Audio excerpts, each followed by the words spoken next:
When you smile, I smile. That's the deal. I will not walk past you and not look you in the eyes and not acknowledge you. Instead, we will pass each other and say hello. Not with our words, for they are not the same, but with our faces. I meet you and I see there is good in your eyes. There's passion in your heart, and there's a friendly hello in your smile. And for the first time, we can relate and appreciate each other. That's all it takes. That's where it starts. Because I know that you will smile, and I will smile, and all the rest is easy.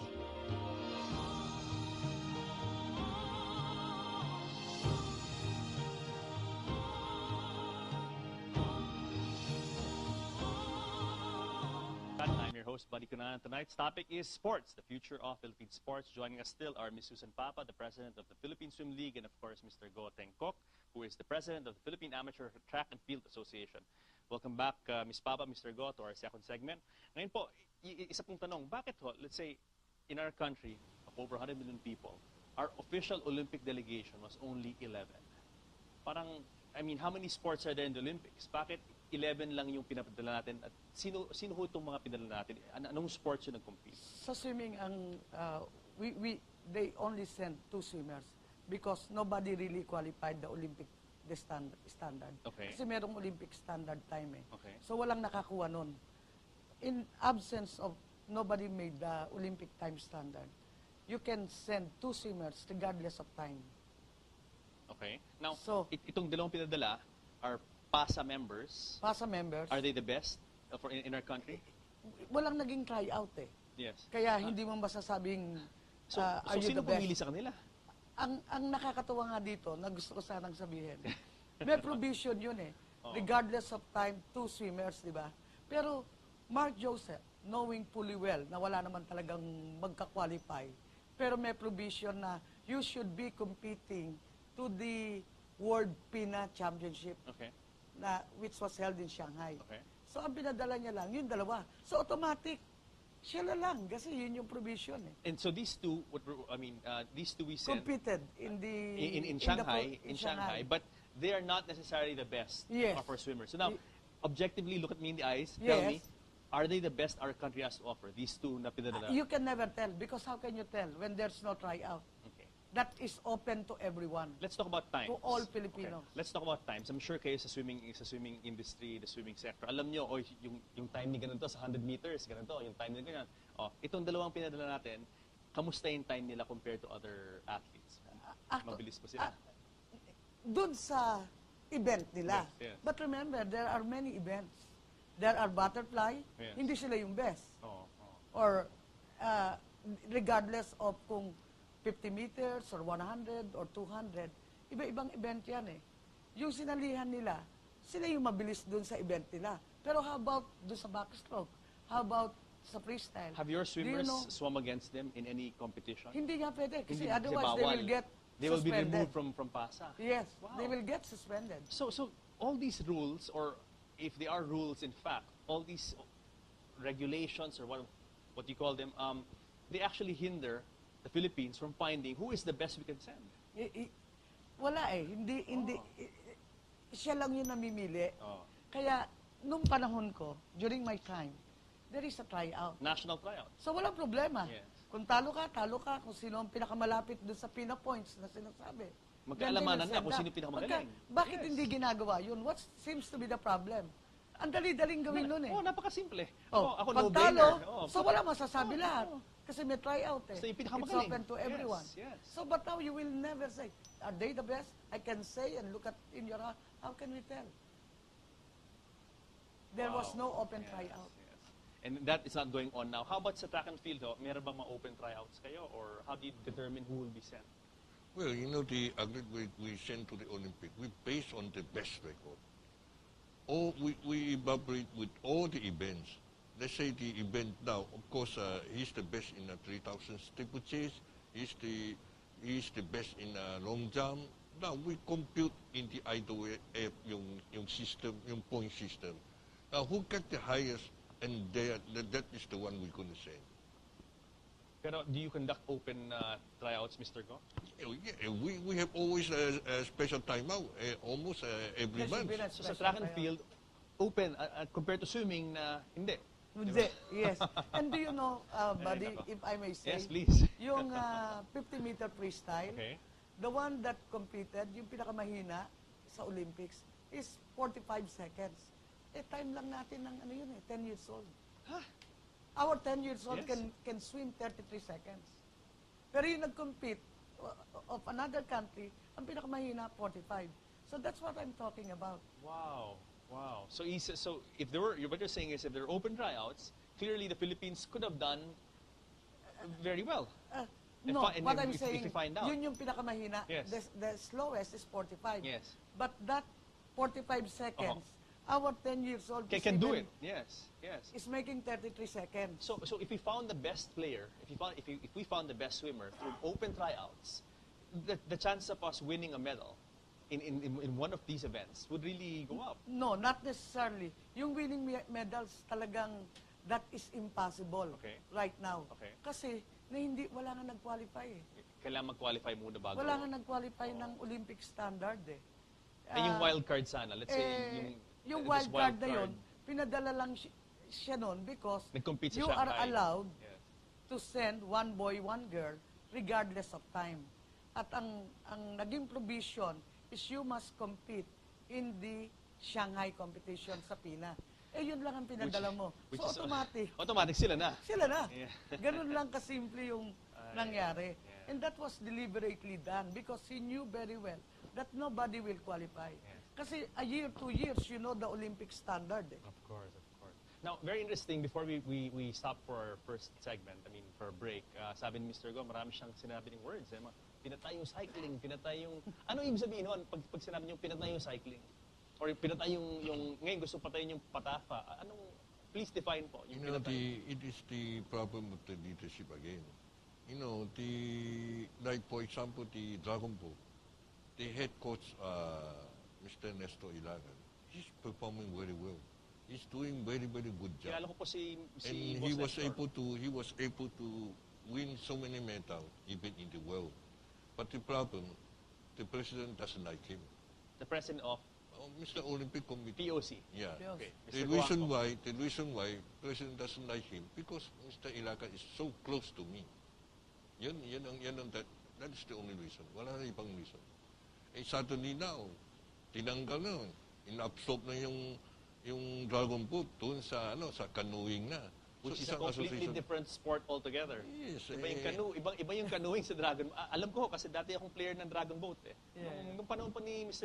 Ilagan, that's why I know him very well. In the early 90s. Now, like for example, like cycling, ganun din. Ayaw naman ayusin yung mga leadership. Lahat ng mga NSA, mga may problema, kung sino gusto yan ang ginagawa. Mr. Go, how does one become president of the Philippine Olympic Committee? Paano ba naging presidente? During my time, I was still with Mr. Cojanco. I proposed to him, if you, let's say for example, like track and field, my last election 4 years ago, who voted for you? Those are the people who can vote against. Not the new member, like what happened to Wushu. Binago lahat si Julian Camacho, lahat yung mga member. Malakas siya kay Piping. So, naging new president na. That's one thing, inaaway ko siya. So, the POC president is elected by the presidents of the NSA. National Sports Association. Yes. One of whom is your good friend, Mr. Mark Joseph. Mark Joseph. Yes. Okay, And it's more clear now. supposedly si Mr. Gotenkok, marami din siyang hawak na association eh. Yung Karate Do, yung Patapa nga, yung Yes, track and yes. field. I'm sure if he will be able to say why Mr. Cojanco is there, he would probably say, dahil sa kanya eh. Totoo ba yun, Mr. Go? Kaya nandyan si President Juan sa POC. Like PKF, Kalateto, I'm the president. But the problem is, I become the president because of the election of 2008. Okay. I take over the PKF because of one of my best friends, the president, he had problem. He was in jail. So we need that vote because of the election.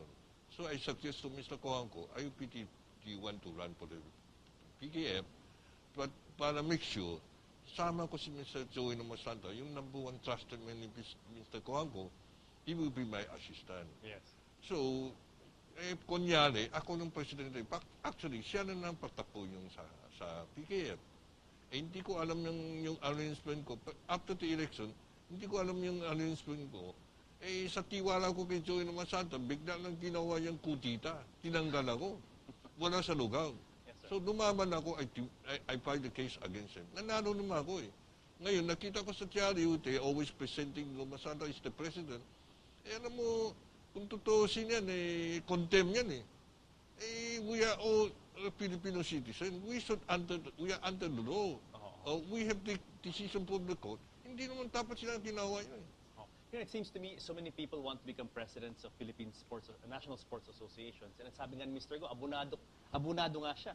Bakit ho pinag-aagawan itong mga presidencies of national sports associations to begin with? Para sa sakit ng ulo pa yan. Gagastos ka. Wala. Ang daming problema. Alam mo, yung mga iba, hindi natindihan. Kala nila, may sahod pa yung mga NSA president. Yung tutusin, kami naman lahat kumakasos eh. Yeah. Yung association namin, yung administration expense, kami nang kumakasos eh. Ngayon, kung sinasabi mo yung maraming gusto ng maging presidente, ako, way back how many months ago, I really want to give up my position. Pero before I gave up, I want to claim my name. Dahil hindi na ako na gusto ni Mr. Coangco. Ginawa na ako personal gata, ginawa na expulsion, kung lahat yung pinakamasama ginawa. Siya na lahat yung ginawa eh. Dinanong ko, ano kasalanan ko? Wala siya masakot. Buong international federation, they know what's really happening. Pero this story, what's happening pag undermine sa Patafa, sa leadership ng Patafa, pag undermine sa leadership ng Dragon Boat, pag undermine sa leadership ng swimming, I mean, if pag-control nito, this is not something unusual. Parang sa lahat ng NSA, nangyayari to. Ano ko yung reason? Why is it that pinakikialaman ng POC yung leadership ng mga ng NSAs? Gusto ni Mr. Coangco, lahat yung presidente ng NSA, lahat kaling sa talak, yun siguro gusto yan eh. Siya na namimili bali ng mga presidente. Kasi doon nga nanggagaling yung boto. Yes. Yun yung pinakapangit doon eh. So I think the national associations now should be educated. Kasi we are representing our country. Pabagsak na ng pabagsak. Nakakaya. Dapat na iintindihan nila na ang isa sa mga nagbibigay ng karangalan sa bansa natin ay yung sports. Yes, yes. Pero yun nawawala na rin eh. Kasi because of the leadership issue, mukhang hindi nila naiintindihan. Kaya nga ang sinasabi ko, that's where Philippine Sports Commission should come in. Kasi siya yung he was created to serve as the sole policy making and coordinating body for all amateur sports development. Yes, yes. Pero hindi niya rin nagagawa yun eh. Kasi, kaya nga lang, the problem is, Mr. Gotenka Jose, ang naglagay sa, lalong lumala ang sitwasyon dahil si Mr. Piping Coangco is the uncle of the president. Sure. At ang naglagay naman sa PSC ay si Mr. Coangco kay Chairman Garcia. Okay, so lalong palala ng palala ang To clarify, yung PSC yung nagbibigay ng pera sa mga National Sports Associations. That's right. Now, the head of the POC is Mr. Piping Coangco, and what you're saying is that siya yung nagpa-appoint dun sa chairman ng Philippine Sports Commission. That's right. So, if what you're saying is true, talagang there really is a conflict of interest there because the POC president will have really too much control or too much power over this government agency. Yes. At sinasabi nila, wala kayong pakialam. You have nothing to do kasi because of autonomy, di ba? Na we are independent, we have freedom. But what independent freedom? Is that mean na yung being independent and freedom na sinasabi nila, they have freedom to corrupt, they have freedom to bully? Hindi eh. Kaya yun ang rason, kaya tayo exactly pabagsak ng pabagsak sa sports. Yung the politics behind The it, politics the behind power play, it affects the NSAs. Kasi syempre, if yung pag-control dun sa mga NSAs, yung biktima dyan, yung mga atleta, dahil syempre, focus is diverted from the athletes sa sport to the internal politics. No? At kung hindi naman siya inilagay ni Piping Cojanco, si Mr. Chairman Garcia, doon sa posisyon niya, siguro magagampanan niya na maayos kasi hindi mo tutoleratin yan eh. Of course. Because of course. that's people's money, Of that's course. state money. Of course. So ang nangyayari doon, dahil pera yan ng, kaban yan ng pera ng gobyerno natin, dapat you will see to it that it is being spent Spent properly. Yes. At pag nakita mong non-performing association na siya, kailangan meron ng dialogue dyan. Yes. Pinatatawag na yung mga stakeholders like us. Yes. Hindi man lang nangyari sa amin. O Susan, ano ba yung nagiging problema dyan? Oo. Sumulat ang mga batang manlalaro, hindi nila sinasagot. Sumulat ang abogado, hindi nila sinasagot. Alam niyo, itong sa Olympics nga dapat wake-up call na to para sa atin lahat, lalo na sa ating presidente, si Presidente Noynoy Aquino, na wake-up call that we sent a team, very small team, we came back with 0 medals, and not just the Olympics, we're talking about Asian Games, wala tayong golds dyan, halos walang silver, also the SEA Games, lagi tayong kulelat sa medal tally. Wake-up call na ho to para And sa we atin have lahat. been begging, Yes. pleading, lahat na. Nagmamakaawa kami, naglulumuhod kami na sana naman bigyan ng pansin ng presidente. Kasi palagi naman nasasabi ng presidente, ng mahal na presidente, na yung matuwid na daan. Yes. Sana tignan niyo po itong sports na magbibigay ng isang karangalan sa atin, sa bansa natin, at magagaling ang ating mga atleta. Pero hindi po matuwid ang daan. It's so crooked. Yes, yes. Now, I understand the POC is at a crossroads, Mr. Go. Magkakaroon ng election for the POC leadership. When is this? I think next month, November? Or kailan po yung elections? The third Wednesday of November. The third Wednesday of November. Now, si Mr. Cojanco, Piping Cojanco is running again Yes, for the president. third term. Ano pong analysis niyo sa mangyayari? Well, with you know, sayang na sayang yung nangyari ngayon sa POC. This is the first time Philippine Olympic Committee is controlling the PSC. Now, that means to say, we have the fund. Now, the PSC, POC, if Mr. Cojanco is the uncle of the president, he has so many assets to get the sponsor. Diba? Now, kung meron kanya ng punto, maraming association, makaklik yan eh. Pero ginagawa ni Mr. Cojanco, he want to control. He want to control the POC. He don't want to be the good leader. Hindi na isipin yan, paano gagawin na para manalo tayong medal. Gusto na gagawin na paano matanggalin si Gotingkok, paano matanggalin si Susan Papa, paano matanggalin, para malalagay kung sino-sino ang tawag yan. How to protect Mark Joseph. How to protect those people out with him. Yan ang ginagawa eh. Look at what happened to the SEA Game of Indonesia. If he will pay more attention to get some sponsor, maraming pumapasok yung pera. Yun eh. Ginagawa, he pay attention. Araw-araw isipin na paano tanggalin si Gotingko. Oh, paano, yan ang accomplishment ni Mr. Cojanco. Wala na ibang accomplishment kung hindi yan ang accomplishment. Yes, sir. Yes, sir. Are you running for POC president? Yes, Mr. Go? I declare my running. As I said, I said it in my text message. I have no chance to win. You know, any party who fight the country challenges to be a position, if you ask him, kahit sino sasabihin, oh, manalo ako, pero I'm the one different. I tell you straightly, wala ako manalo. Why? I just want to wake up the NSA para matindihan nila, hindi, lumaban nga na kayo. Yeah. You are more qualified than me. Yeah. There are a lot of people who are more qualified, they should run, not me. Pero if things are so bad with sports now, bakit yung mga NSAs hindi gumawa ng, I mean, there's a coming election, if the NSAs are very upset with what's going on, bakit hindi sila mag-vote for change in leadership? But it's the POC themselves that sila yung nagtatalaga doon sa National Sports Association eh. Like Mr. Rumasanta, di ba? Parang Because siya lang yung president ng karate doon, hindi ko natindihan eh. Hindi nga alam kung bakit natanggal si Mr. Go eh. Siya na ngayon yung presidente. So, Lahat yung NSA, pinalitan yan. Tapos, kontrolado yung mga pera. Who is brave enough to stand up, to fight Mr. Kuangko? Wala eh. To me, I have nothing to lose.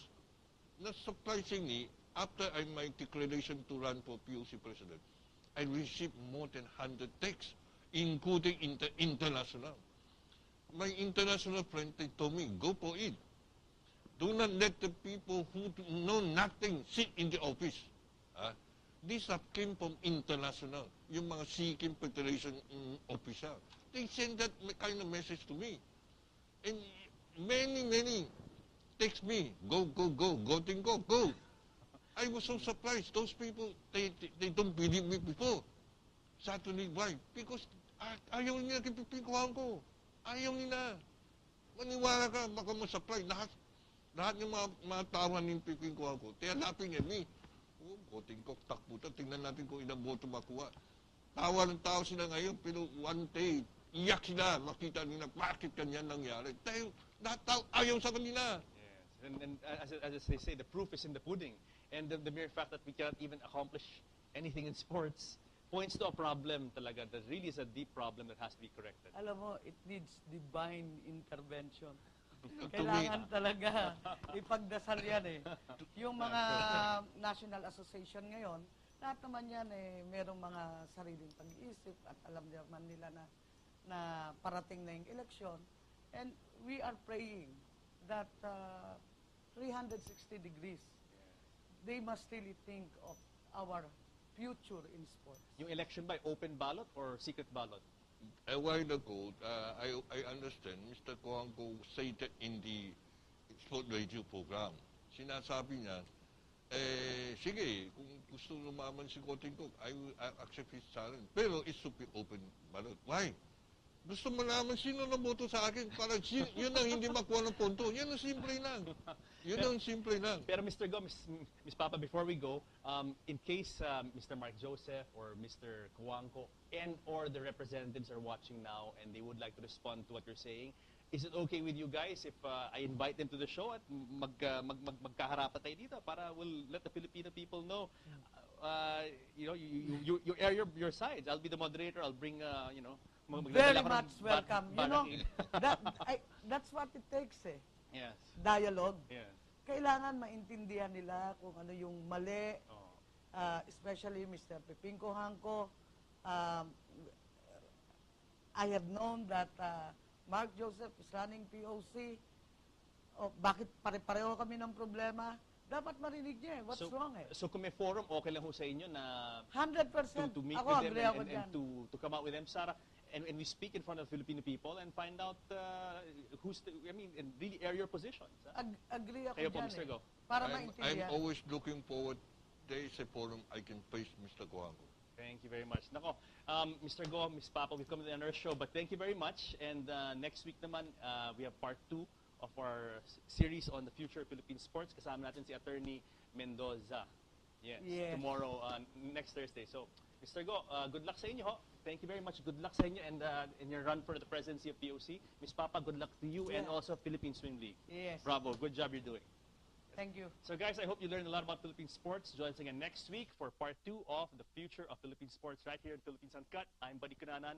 We're here at the show where we talk about what matters to you because you matter the most. See you next week.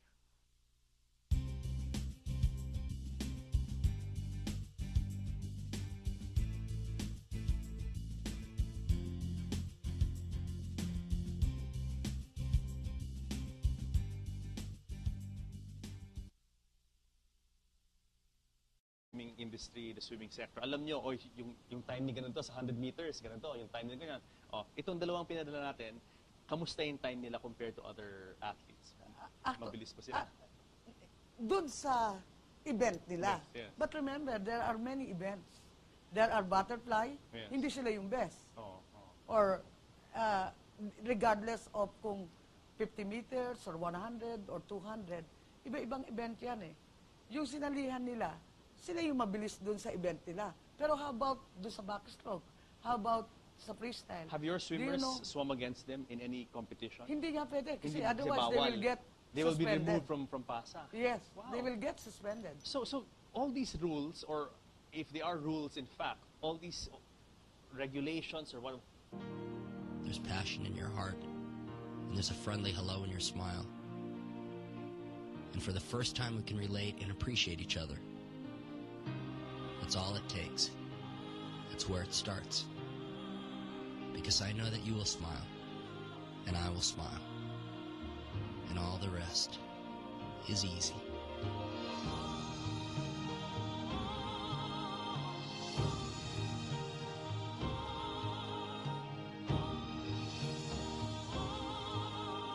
I'm your host, Buddy Cunanan. Tonight's topic is sports, the future of Philippine sports. Joining us still are Ms. Susan Papa, the president of the Philippine Swim League, and of course, Mr.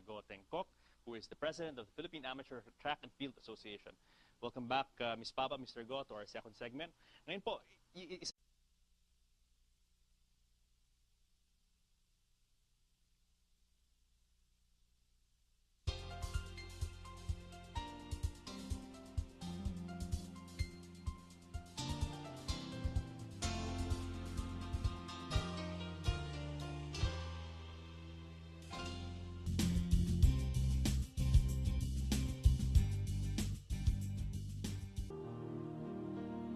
When you smile, I smile. That's the deal. I will not walk past you and not look you in the eyes and not acknowledge you. Instead, we will pass each other and say hello. Not with our words, for they are not the same, but with our faces. I meet you and I see there is good in your eyes. Kung tanong, bakit ho, let's say, in our country of over 100 million people, our official Olympic delegation was only 11. Parang, I mean, how many sports are there in the Olympics? Bakit 11 lang yung pinapadala natin? At sino ho itong mga pinadala natin? Anong sports yung nag-compete? Sa swimming, they only sent 2 swimmers because nobody really qualified the Olympic standard. Okay. Kasi merong Olympic standard time eh. Okay. So walang nakakuha nun. In absence of nobody made the Olympic time standard, you can send 2 swimmers regardless of time. Okay. Now, So, itong dalawang pinadala are PASA members. PASA members, Are they the best in our country? walang naging tryout eh. Yes. Kaya hindi mo masasabing, So are you sino the best? pumili sa kanila? Ang nakakatawa nga dito, na gusto ko sanang sabihin, may provision yun eh. Oo. Regardless of time, 2 swimmers, di ba? Pero Mark Joseph, knowing fully well na wala naman talagang magka-qualify, pero may provision na you should be competing to the World PINA Championship Okay. which was held in Shanghai. Okay. So ang pinadala niya lang, yung dalawa. So automatic, siya na lang kasi yun yung provision eh. And so these two, these two we sent Competed in the in Shanghai, but they are not necessarily the best Yes. of our swimmers. So now, objectively, look at me in the eyes. Tell me, Yes. are they the best our country has to offer? These two na pinadala. You can never tell because how can you tell when there's no tryout? Okay. That is open to everyone. Let's talk about times. To all Filipinos. Okay. Let's talk about times. I'm sure kayo sa swimming